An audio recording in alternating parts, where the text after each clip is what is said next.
convincing with the children. They actually thought you were real. Mr. Kringle. Yes, of course. Miss Adams, be sure to have Mr.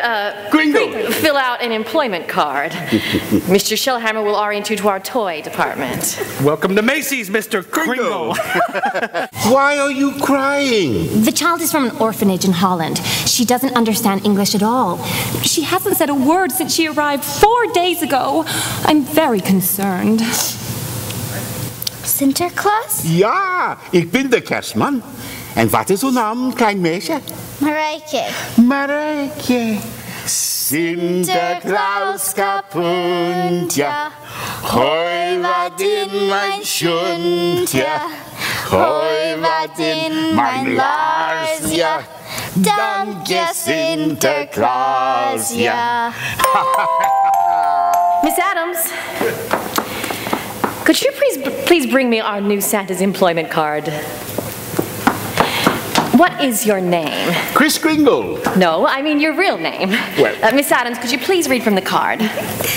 Employee name, last name Kringle, first name Kris. Fred, would you mind taking Susan home? Mr. Kringle, I am so sorry, but I must relieve you immediately of your responsibilities. Macys Santa recommending gimbals. The store with the real Christmas spirit. The results are bound to be phenomenal. By all means, keep this fellow playing Santa Claus. My own grandson was convinced he's real. I'm delighted. Whose idea was this? Well, I can't take all. You can both expect immediate raises. I can't wait to get a look at old Gimble's face when he gets a load of this. Yes, sir. Thank you, Mr. Macy. Thank you, sir. Well, dear, would you believe I just fired our wonderful Santa? What? Why?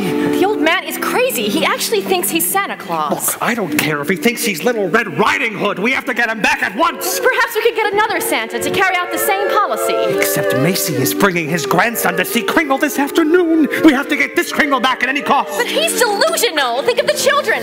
Perhaps we could get the company psychologist to examine. Fine, but don't say a word until we see Sawyer's... Would Mr. Kris Kringle take the stand? Of course. Good morning, Your Honor. Good morning. Do you solemnly swear that the testimony you are about to give shall be the truth, the whole truth, and nothing but the truth, so help you God? I do. Would you state your name for the court? Kris Kringle.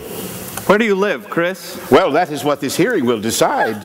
Mr. Gailey, do you want to cross-question the witness? He was hired, I believe, to play Santa Claus. Perhaps he didn't understand the question. Oh, I understood perfectly, Your Honor. I do, Your Honor. The state declares that this man is not sane because he believes himself to be Santa Claus. That's entirely reasonable and logical. Dr. Pierce, did you express a wish for Christmas to Mr. Kringle several weeks ago? Yes, I wanted an X-ray machine for the home. And had you expressed this wish to anyone else? No, it was too fantastic. X-ray equipment is very expensive. What arrived at the Maplewood home the day before today? An X-ray machine. The card said, "Merry Christmas from Kris Kringle."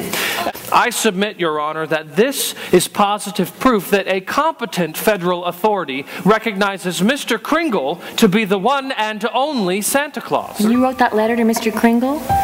You gave me the courage to believe. Now you must believe too.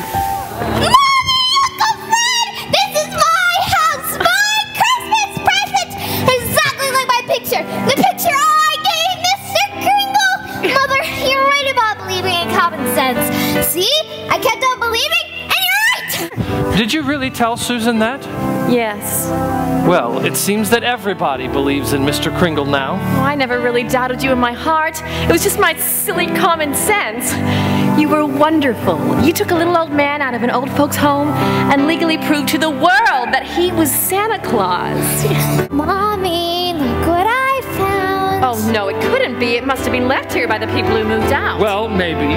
But on the other hand, maybe I didn't do anything so wonderful at all.